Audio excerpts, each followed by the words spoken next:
বিরোধী দলনেতাকে হেনস্থার প্রতিবাদে পশ্চিম বর্ধমান জেলার প্রতিটি থানায় বিক্ষোভ মিছিল। বুধবার দক্ষিণ ২৪ পরগনার বারুইপুরে রাজ্যের বিরোধী দলনেতা শুভেন্দু অধিকারী সহ বিজেপি বিধায়কদের উপর হামলার ঘটনা ঘটেছে।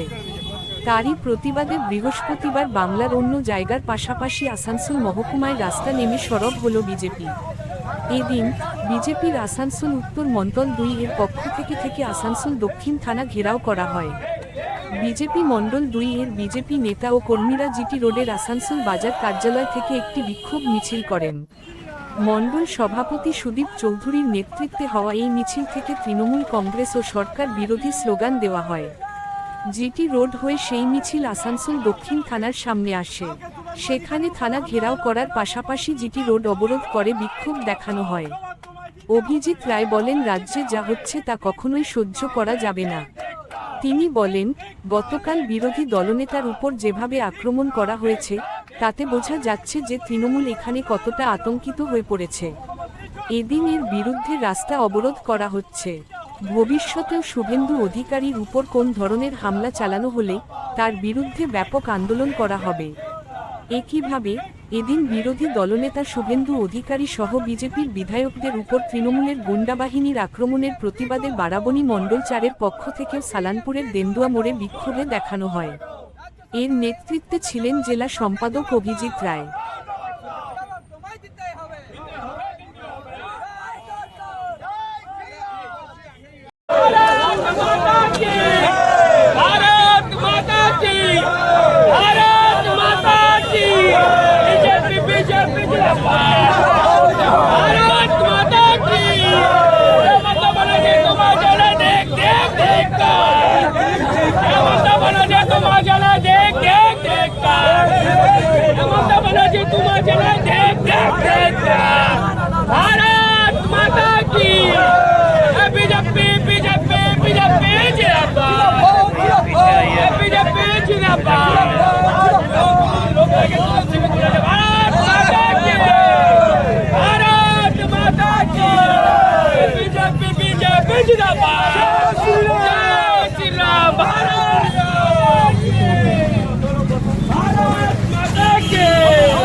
कल जैसे आप लोगों ने देखा कि हमारे नेता प्रतिपक्ष शुभेंदु अधिकारी जी के ऊपर जो बरईपुर में उन पर हमला हुआ और जिस तरह से उनको माइक्रोफोन के माध्यम से उनके परिवार को अशब्द भाषा का प्रयोग किया गया, उसके प्रतिवाद में भारतीय जनता पार्टी उल्टी मंडल 2 के तरफ से एक प्रतिवाद सभा रखा गया है।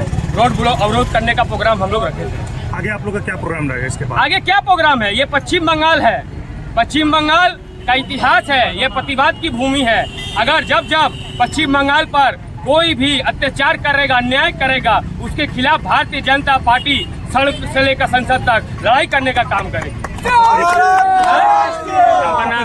मनमोहन राय, उल्टी मंडल 2 अध्यक्ष।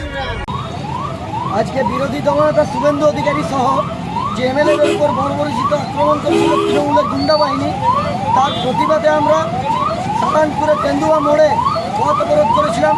এবং আপনারা দেখতে পাচ্ছেন এই মুহূর্তে প্রায় 1 কিলোমিটার জ্যাম লেগেছে।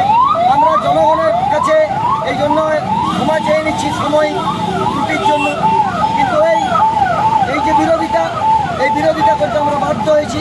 কারণ দিনের পর দিন যে নৈরাজ্য চলছে এই পশ্চিমবঙ্গে, এবং সেটা মমতা সরকারের পুলিশ এবং মমতা সরকারের গুন্ডা বাহিনীর জন্য, তার জন্যই প্রতিবাদ আজকে দরকার ছিল। আমরা আমাদের বারাবণীর এই মণ্ডল 4-এর যে কার্যকর্তারা দেন্দুয়া মোড়ে তো আরও যারা সহযোগীরা আছে তারা এখানে এসে আমরা আন্দোলন করলাম। এবং অনেক অ্যাম্বুলেন্স আপনারা শুনতে পাচ্ছেন, তাদের যাতে কোনো রকম রোগীদের যাতে কষ্ট না হয় তাই জন্য আমরা সাময়িকভাবে এটাকে বিরতি নিলাম। পরের ক্ষণে যদি এইরকম শুভেন্দু অধিকারী হোক বা আমাদের বিজেপির হোক বা কোনো অন্যায়ভাবে নৈরাজ্য চলতে দেখে আমরা আরও বৃহত্তর আন্দোলন